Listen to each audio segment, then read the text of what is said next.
আমাদের সাইফুল ভাই আসছে, উনি কি জন্য আসছে একটু আপনারা শুনেন। ভাই আসলে ইজতেমার মাঠে পাশে আমার দোকান, তো অনেক সময় দোকানদারি করি, দেখা গেছে দোকান করলেই তো হবে না, আমাদের পাশে যেহেতু মাঠ, ইজতেমার মাঠ, বিশ্ব ইজতেমা মাঠ, বিভিন্ন দূর দূরান্ত থেকে অনেক লোক আইসা এখানে কাজ করে। তা আমাদের এইখানে কাছের থেকে যদি আমরা আইসা কাজ না করতে পারি, এটা একটা আমাদের কাছে দুঃখজনক ব্যাপার। তাই আমরা চেষ্টা করি যে সবসময় কাজ করার জন্য আসবো, এবং আজকেও আসছি।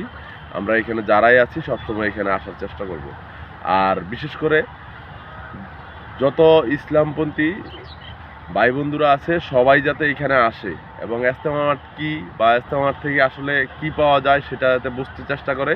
সেই জন্য আমরা অনেকেই এখানে হয়তো আসি না, আসলে বুঝতে পারবে। তাই আমি চামু যে সবাই যাতে এখানে আসে, এখানে আসলে তারা অনেক কিছুই বুঝতে পারবে। ওকে সাইফুল ভাই, আপনাকে ধন্যবাদ। এই যে দেখেন ভাই, মাঠের কাজ অনেকটাই সফল হয়ে গেছে, শেষ হয়ে গেছে। আমরা আসি, যখনই সময় পাই আসি, এখানে এসে সময় দিই, কারণ এটা আল্লাহর কাজ। আর আমাদের